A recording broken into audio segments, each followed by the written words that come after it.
Fala galera, bem-vindos a mais um vídeo do canal Coração Rubro Negro. E galera, grande vitória do Flamengo sobre o Atlético Mineiro no Campeonato Brasileiro. E eu vou trazer para vocês hoje a galera do Linha de Passe da ESPN falando tudo o que rolou nesse grande jogo, nessa grande vitória que colocou o Flamengo novamente no primeiro lugar aí, né, na ponta do Campeonato Brasileiro novamente, galera. E é isso aí, eles vão falar aqui sobre como o Felipe Luiz está fazendo aí para suprir algumas perdas, né, que ele teve. E também vou falar aqui sobre a chegada de novos reforços, galera. Flamengo contratando muito aí nessa janela para poder aí tapar os buracos aí da saída do Gerson, do Wesley, né, e de alguns que estão lesionados.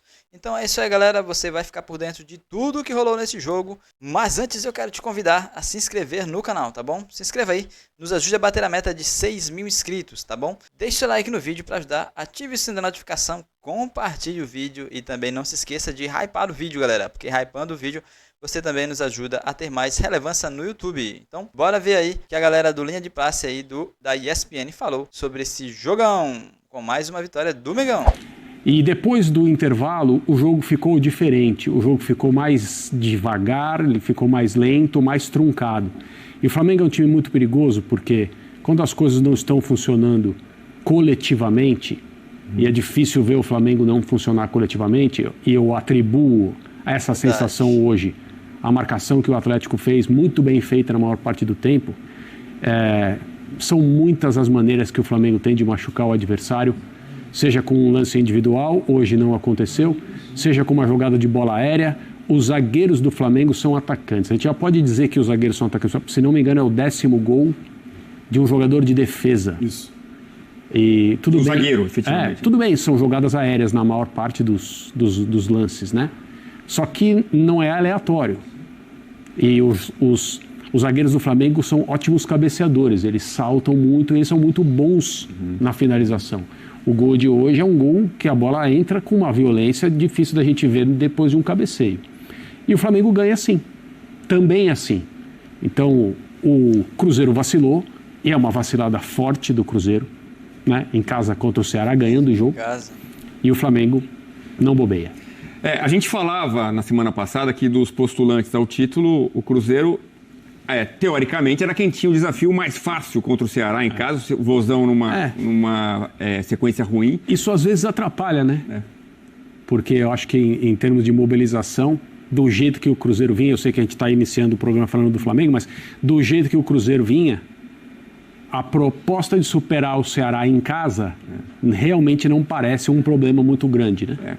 Só que se transformou nisso. E ajudou o Flamengo, que entrou já sabendo que era vencer. Empate já colocaria em primeiro lugar. A vitória melhor ainda, né? E a bola parada tem sido mesmo um ponto fortíssimo do Flamengo. Ô Jailson, a vitória contra o Fluminense veio assim, contra o Bragantino veio assim, agora contra o Atlético. Lembrando que temos na quinta-feira já o reencontro das duas equipes pela Copa do Brasil, né? E até por isso algumas mudanças podem ser explicadas pensando na Copa do Brasil, né?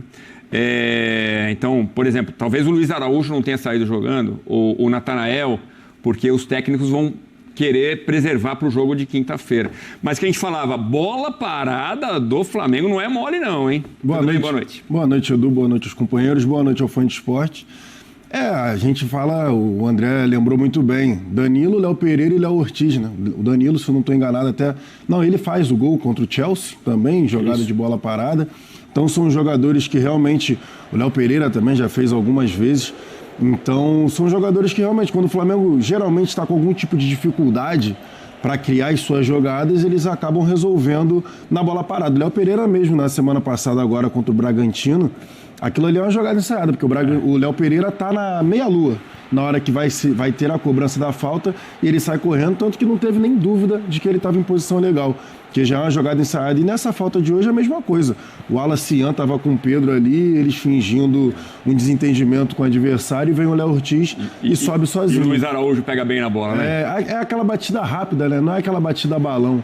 É aquela batida rápida para dentro da área, justamente para conseguir pegar o zagueiro vindo de frente. Aí tendo um bom fundamento, como o André disse também, né? Quase fura a rede ali do Maracanã. Maracanã, impossível o Everson pegar. Mas eu tô com o André no sentido do Atlético Mineiro no primeiro tempo. Eu achei que a armação que o Cuca fez do Galo, um 3-4-3 ali, uma linha de 3 zagueiros, Júnior Alonso saindo mais pelo lado esquerdo, Scarpa à frente dele, pelo lado esquerdo também, não ficando no meio campo, nem pelo lado direito, que é onde ele geralmente, para justamente ser lançado nas costas da defesa do Flamengo, e o Hulk ficando ali como se fosse um armador, um pouco mais recuado para tentar pegar, provavelmente quando o Rony conseguisse vencer os zagueiros. Esse foi o lance mais doido do jogo. A bola bate no travessão e volta. Os dois primeiros lances, né, as 2 bolas na trave, não, na verdade não foi um pouco desligado. Mas é isso, um jogo com poucas oportunidades. O Flamengo tentou circular ali, tentou usar o Pedro. O Pedro também pode ser um ponto da nossa discussão hoje. Marcou bastante, mas aí acaba sendo definido com a bola parada e o Flamengo reassume aí, né, a liderança do Brasileiro. É isso. Herói na classificação contra o Atlético Bucaramanga na Sul-Americana na quinta-feira. Aliás, o motivo para o jogo ser domingo à noite, né? Para ter o intervalo entre as partidas. E a gente falava de 2 equipes, até eu lembro que eu conversei com o André Kifuri sobre isso, 2 equipes que vinham de problemas de salários, as vaias na quinta-feira, especial para o Rony e para o Scarpa. O Jailson estava lá na Arena MRV, acompanhou tudo muito de perto. Mas, assim, me parece, Elton, que essa crise do Atlético vai sendo solucionada, a promessa de pagar os salários até o final dessa semana, e os jogadores conseguiram reagir a essa crise. E o caso Pedro também parece ter ficado para trás, mais uma vez ele sai escalado como titular do Felipe Luiz. As crises tentando ficar de lado os 2 times e fazendo um jogo legal, como a gente viu. Boa noite. É isso, Edu. Boa noite para você. Me escalaram aqui para não deixar você ficar solto aqui. Eu achei de uma maldade, mas, enfim, eu não concordo com isso. Boa noite, companheiros. Boa noite. Prazer estar com o Jailson pela primeira vez. Vai ter trocadilho aqui também? Não, eu acho que não é o momento, inclusive. Mas eu acho que... Aqui é outra linha. Aqui é outra linha. Meu Deus do céu. Vamos lá. Eu acho que... Então, eu acho que, olhando para o ponto de vista do Atlético, né, a gente falando de crises, a gente fala que o Flamengo tem microcrise todo dia. Mas quando você interfere no financeiro, essa crise já é muito maior, né, principalmente para um clube que se colocou nas últimas temporadas para ser um modelo, né, de administração, de gestão, de uma SAF genuinamente brasileira. E a gente sabe que, no fim das contas, defeitos acontecem em associação e SAF brasileiras. E a gente já viu isso acontecer aqui no Brasil. Mas, olhando para esses 2 jogos, dentro de campo tentando jogar. Só que é um Atlético que, desde a volta do futebol brasileiro no Mundial, é um time extremamente dependente do Hulk. O Hulk fez gol olímpico, o Hulk fez gol de falta, o Hulk fez gol de pênalti em tempo normal, pênalti em cobranças, né, de penalidades, como aconteceu no jogo contra o Bucaramanga. É um time que o ataque não tem funcionado como o potencial dos jogadores. O Júnior Santos, o meio-campo que consegue, é um meio-campo de chegada também, o Scarpa. A volta do Coelho. Do Coelho, que é um bom jogador. Aliás, o lado esquerdo do Atlético deu muito trabalho ao lado direito do Flamengo. Acho que a montagem, inclusive, do time titular do Flamengo... É claro que Felipe Luiz trabalha com diversas alternativas e a gente viu pouco o Atlético jogar com 3 zagueiros. Nos últimos jogos, muitas formações, né, com 4-4-2, 4-1-4-1, como foi o último jogo. Jogou no 4-3-3 contra o Bahia, jogou no 4-5-1 no jogo anterior. Então é um time que tem variado, mas sempre com linha de 4. Esses três homens, né, com o Scarpa aberto de um lado, principalmente, né, fazendo essa função aberto de um lado, o Coelho quase que como um ponta, mas muitas vezes dobrando como ala também. A montagem do time do Flamengo, que superou essa crise do Pedro, foi muito mais para tentar construir do que abrir a defesa do Atlético, né? Porque você tem o Bruno Henrique de um lado, muitas vezes trocando até de posição, né, com o Arrascaeta. O Arrascaeta caindo mais pelo lado esquerdo. Do lado direito, um cara que não é o titular da posição na ponta direita, que é o Gonzalo Plata, que muitas vezes jogou com falso 9 também. Um ataque muito móvel para tentar abrir essa defesa. Eu achei interessante porque a gente está falando de um Flamengo que tem encontrado soluções para vencer jogos difíceis. Porque a gente sempre fala que a bola parada do Palmeiras é espetacular, mas o Flamengo está construindo um repertório. Mas eu também vejo um Flamengo tentando jogar de uma maneira diferente, de acordo com o adversário, com as peças que tem no banco de reservas. E eu acho que esse ataque muito móvel, por mais que o Pedro fosse o cara um pouco mais fixo, também traz um leque de opções para uma temporada onde o Flamengo tem 3 títulos a disputar. Agora, dá para garantir quem é o titular do Flamengo? Porque, assim, o Felipe Luiz vai mexendo as peças, né? Vai trocando os pontas. O Pedro...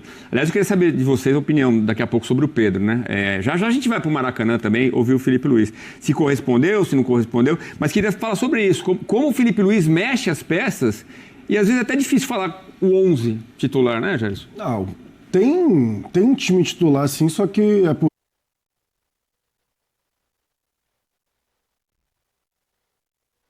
Plata, hoje, ele é reserva por conta da volta do Pedro, porque ele estava utilizando o Plata e o Bruno Henrique, né, em muitas ocasiões ali na frente.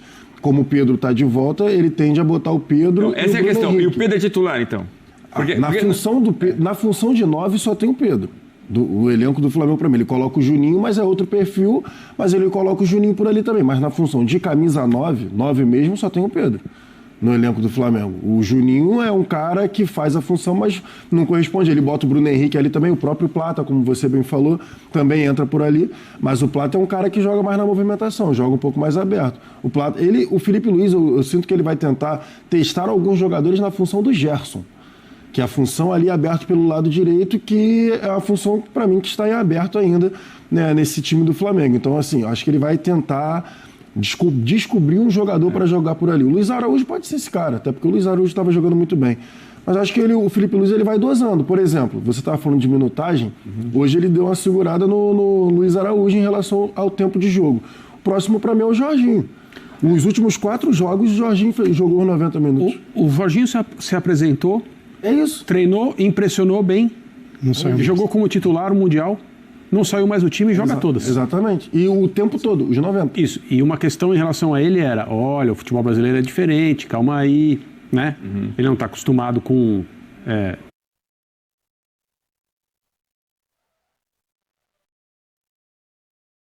Eu continuo achando que tudo isso é verdade. Mas acho que pouca gente imaginava que ele ia chegar e estrear da forma que estreou, porque assim, ele de fato comanda o Flamengo em campo, né? É uma coisa assim, um jogador que tem uma visão para jogar e uma inteligência para tomar decisão, são habilidades raras. Tem um contra-ataque que ele salva com o carrinho, isso, que é uma visão de jogo espetacular. Claro, porque aí é uma questão de posicionamento, né? Ele é um cara que joga, às vezes até bastante recuado, vendo os 2 times à sua frente, então ele é um marechal mesmo, sabe assim, uma coisa de comando. É muito interessante ver, porque ele é muito bom jogador. Eu acho, André, Agora, desculpa, tem Copa do Brasil, né? Sim. De novo, contra o viagem para Fortaleza, contra o Atlético. Primeiro jogo de novo no Maracanã, quinta-feira. Ele já sabe o que vai acontecer. Talvez ele já... Luiz. O Felipe já sabe, a gente não. É mais do mesmo que a gente viu hoje. Não há motivo do Cuca alterar a forma de jogar. A gente não tá, hoje, se fosse 5-0 ou 1-0, são 3 pontos. Sim. Na Copa do Brasil fez diferença. Claro. E o Galo veio com uma formação para não deixar o Flamengo ter superioridade no setor que ele se organiza bem. E não deixar o Jorginho também administrar o jogo numa posição um pouquinho mais recuada, mas que ele enxerga tudo. Mas em relação a ele, Calçade, se ele jogar contra o Atlético Mineiro na Copa do Brasil, ele não vai jogar a volta, né? Ou talvez ele não jogue no fim de semana. Porque assim, o cara parece que ele tem 20 anos. Eu fui até estar pegando a minutagem, os últimos 90 minutos. Isso aí. Então, acho que o copo meio vazio dele virou meio cheio, porque a temporada dele na Inglaterra não foi de muitos minutos. Sim. Então, acho que isso também ajuda ele a ter um pouco mais de tanque cheio, né? Do Flamengo, do próprio Felipe Luiz na posição, né? Porque perde o Pulgar machucado e o De La Cruz não consegue ter a sequência também. E a gente não... Aí o clube, não sei se o clube vai divulgar isso, mas tem jogador que tem uma recuperação, mesmo com a idade mais avançada, assim, muito melhor do que às vezes um jovem. Então ele tem essa capacidade de regenerar Outros têm dificuldade, né? Aparentemente ele está num caminho extraordinário, mas para a Copa do Brasil, eu imagino que o Flamengo hoje assim, a gente pode errar, mas se você tem que tirar o Jorginho, tiraria do jogo de hoje, não do jogo da semana que vem, na Copa do Brasil. Também. Agora, se a gente está falando aqui do Jorginho, baita contratação, daqui a pouco a gente vai ver, inclusive, a apresentação do Emerson Royal e do Saúl, né, que já foram apresentados para a nação. Agora, o Arrascaeta ficou devendo, Calçado? Ele não tá jogando o que ele poderia jogar. A gente pode, se quiser atribuir a ausência do Gerson, não deixa de ser um bom motivo para explicar. Mas o Arrascaeta já mostrou que ele tem condição de, independentemente do time que está escalado, está no entorno dele, de jogar mais. E eu vejo ele um pouquinho abaixo do que ele pode jogar. Acho que não só hoje, né? Já tem uma sequência. Não, ele já vem. Né? E é um Flamengo, hoje você tinha... O Pedro é uma referência para ele. O Plata e o Bruno Henrique com muito movimento, né? Nos dois lados. Você não prendia necessariamente o Bruno ao lado esquerdo, o Plata ao lado direito. Então, assim, a área tinha uma densidade maior, né? Você tinha mais jogadores do Flamengo ali. E o Arrascaeta é um cara de passes decisivos, né? E você não encontra, não consegui ver isso no jogo. E já há algumas partidas isso não vem acontecendo. A gente não pode esquecer lá atrás de problemas físicos. E também o seguinte, cara, esse é um dos problemas e das questões que o Flamengo está tentando resolver na janela, que é um cara para substituir o Arrascaeta. Porque sem o Arrascaeta, e aí? Quem é outro Flamengo, no sentido de que você tem jogadores muito agressivos, jogadores verticais, caras que vão atacar muito a área, mas o meio de campo não pode perder o controle. E quando ele está em baixa, isso se revela, como foi hoje. Não tenha perdido o controle, mas foi muito chato jogar no meio de campo hoje em função da marcação do Galo. O Cuca foi muito bem. Gabriel Menino lado esquerdo, além de 3 zagueiros, Gabriel Menino, Scarpa lado esquerdo, Gabriel Menino lado direito. Palmeiras ganhou a Libertadores da América do Flamengo com o Scarpa jogando onde ele jogou hoje. Isso foi uma da surpresa do Abel para o jogo, para aquela decisão no Uruguai. Então, não é nada estranho o Scarpa jogar na função dele hoje. E é um jogador que consegue também ajudar muito. O meio de campo, Alan Franco e Fausto Vera. O Vera, quando precisava, um passo atrás entre os zagueiros.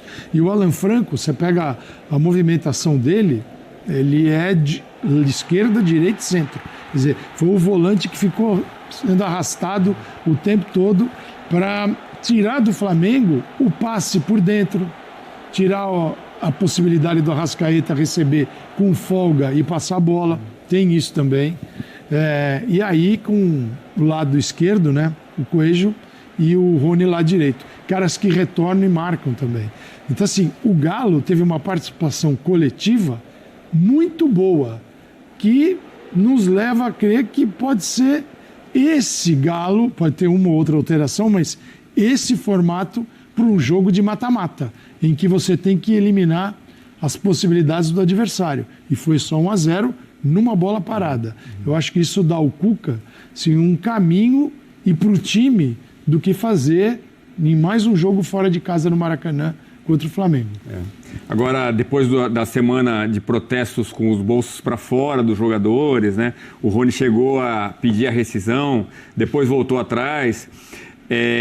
Eu acho que o maior símbolo do que o Atlético está passando é o Fausto Vera estava afastado, não jogava desde janeiro. E agora jogou contra o Atlético Bucaramanga, já saiu titular contra o Flamengo. Já virou uma peça importante de novo nas mãos do Cuca. Aparentemente ele desejava ser negociado, existia essa possibilidade. Ele pediu para não atuar, assim aconteceu, mas ele pediu para voltar, de acordo com as informações. Ele solicitou ser considerado novamente. E aí conversou lá com as pessoas, porque, né, não é assim, não quero mais, agora eu quero, né? Não deve funcionar assim. Tem que ter uma conversa e tal. Só que o Atlético está num momento muito delicado, né? Justamente em relação à escolha de jogadores por parte da comissão técnica para ir para dentro do campo com a cabeça livre de distrações e conseguir jogar. As pessoas que o Jailson esteve lá no jogo, no meio de semana, contra o Bucaramanga, as pessoas que foram ao estádio do Atlético Mineiro e vaiaram os jogadores que buscaram seus direitos, ou pelo menos tomaram providências para isso, elas estão prestando um tremendo desserviço, né, ao futebol profissional no Brasil.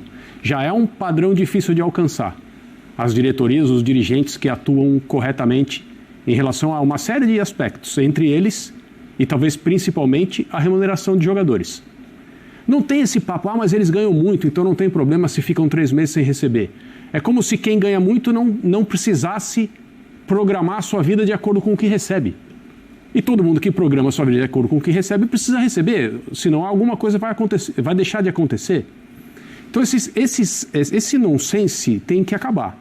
Se você vai ao estádio e vaia um jogador que ou entrou na justiça para receber o que lhe devem, ou notificou o clube, que significa, estou avisando, hein? Estou aqui trabalhando, mas estou te avisando. De forma extrajudicial, quer dizer, não na justiça ainda. Se você fez isso, você está colaborando para dirigentes que contratam e não pagam. Você está levantando pompons igual uma cheerleader para esses caras. É isso que você está fazendo. Fora que os jogadores em campo em aquecimento ou no começo do jogo, sendo vaiados por causa de uma decisão que eles tomaram, tendo um jogo diante deles para resolver uma classificação na Copa Sul-Americana, eles vão atuar bem, mal ou mais ou menos, depois de receber esse tipo de manifestação desse pessoal. Eu achei que eles jogaram mais à vontade hoje do que na quinta-feira. Estou falando do Rony e do Scarpa. Saiu um peso também. Não é por acaso, né? Não é por acaso, mas saiu um peso também depois daquele jogo. Estava lá, como vocês citaram. O Scarpa e o Rony foram vaiados desde o telão, desde antes do jogo.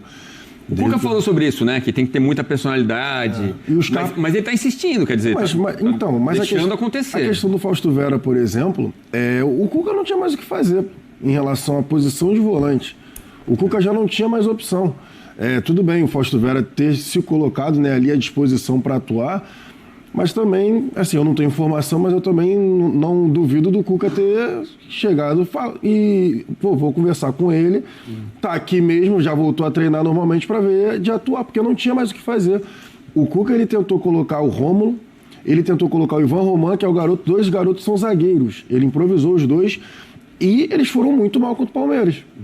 Na verdade, o Rômulo foi muito mal contra o Palmeiras e o Ivan Roman contra o Bucaramanga não desenvolveu tanto assim. Então o Cuca não tinha o que fazer. Então a escolha dele foi tanto que o Fausto Vera sai de não relacionado para titular no jogo decisivo. E hoje já foi titular também. E teve um susto, né? Daqui a pouco a gente vai falar desse susto que quase que o árbitro marcou o pênalti, né? Aquilo depois ali, foi verdade. Pro VAR, Ramon Abate-Abel. A discussão se deveria ser expulso ou não, porque aí o pênalti virou falta. A gente fala sobre isso já. Agora, o Vinha, que é, Sim. Já tinha sido. Vinha muito bem já contra o Bragantino. Eu sabia. Não, era uma questão de tempo. Né? Não, mas surpreende a forma física com que ele está jogando, né? Está jogando bem. Agora, eu queria saber de você, Elton. Pedro titular mais uma vez. Correspondeu? Ele é titular? Porque é o que eu estava falando. Eu acho que o Felipe Luiz gosta de ter opções, a ponto de talvez ele não queira ter um time titular. Então, eu acho de qualquer forma, parece que a rixa entre eles, a treta, como se diz hoje em dia, foi resolvida. Né? Eu acho que o Flamengo já ultrapassou essa barreira da discussão de 11 titulares.